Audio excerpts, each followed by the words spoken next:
Le Grand Matin Sud Radio, 7h-9h, Jean-Jacques Bourdin. Yves Puget, bonjour. Patron de LSA.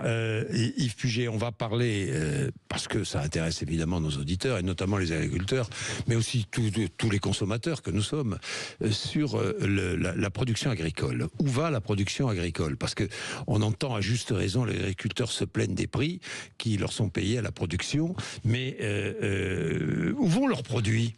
Ils vont à l'exportation. Est-ce que l'agriculture française exporte encore beaucoup? Alors, la question est très intéressante parce qu'on a toujours l'impression que la grande distribution, vos hypermarchés, vos supermarchés sont le seul débouché du monde agricole. Oui. Et effectivement, lorsqu'on met un tracteur sur un parking, il y a forcément toutes les télés. Mais si on regarde les débouchés du monde agricole en France, vous avez l'exportation, ça représente 43% du débouché des agriculteurs. Nous vendons encore, la France vend encore 43% de sa production agricole. Et je rebondis sur votre encore, parce que le encore est peut-être un petit peu inquiétant, c'est-à-dire qu'on est passé en moins de 10 ans de la 2e place des pays exportateurs agricoles à la 6e place. Ah, d'accord. On régresse. Et ça, c'est inquiétant. Il faut vraiment se poser la question.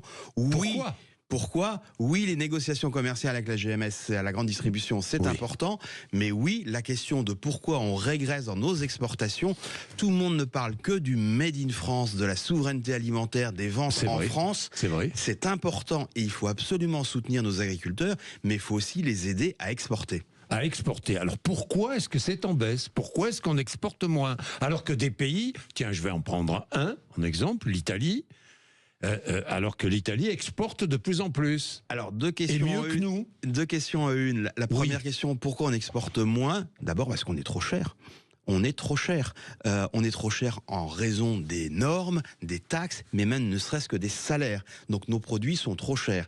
Après, ça a été un choix stratégique qu'on a abordé hier, de faire plutôt de la valorisation plutôt que du cœur de gamme. Après, par rapport à l'Italie, par exemple, l'Italie, il y a des marques très célèbres, je ne sais pas si je peux les citer. On peut tout citer. Comme Ferrero, comme Barilla, comme Mutti sur la tomate. Les Italiens sont doués à l'export. Pourquoi ils sont doués à l'export? D'abord, ils avancent en bande. On va dans des salons comme le Cial tous les 2 ans à Paris. On voit vraiment des pavillons italiens très forts. Ils ont un savoir-faire à l'export. Et ils mettent le drapeau italien très visible. En France, on a quasiment honte de faire du Made in France, alors on va mettre les régions. Donc on va être très fort sur nos régions, mais c'est moins puissant à l'étranger. Alors nous exportons notamment beaucoup de vin. Alors, le vin, bien évidemment, à tel point, par exemple, que le vin, la grande distribution, c'est simplement 12% du débouché des producteurs. Ah bon, 12% seulement. Voilà, c'est l'export qui est très important. En revanche, je regardais un autre chiffre, les bovins, par exemple, 48% de la production bovine française va en grande distribution. Exactement, sous forme de viande dans le rayon boucherie ou sous forme de plat, mais 48%. Ce qui veut dire quand même qu'il y en a 52% qui part ailleurs. Et si on regarde un autre secteur dont on entend rarement parler, 20% du débouché du monde agricole, c'est la restauration. C'est la restauration, moi, 20%. J'entends très souvent des politiques parler, taper sur la grande distribution. Encore une fois, s'ils sont hors la loi, il faut les condamner. Je suis entièrement d'accord. Mais le Made in France, à l'Assemblée nationale, je serais curieux de savoir est-ce que c'est bien affiché.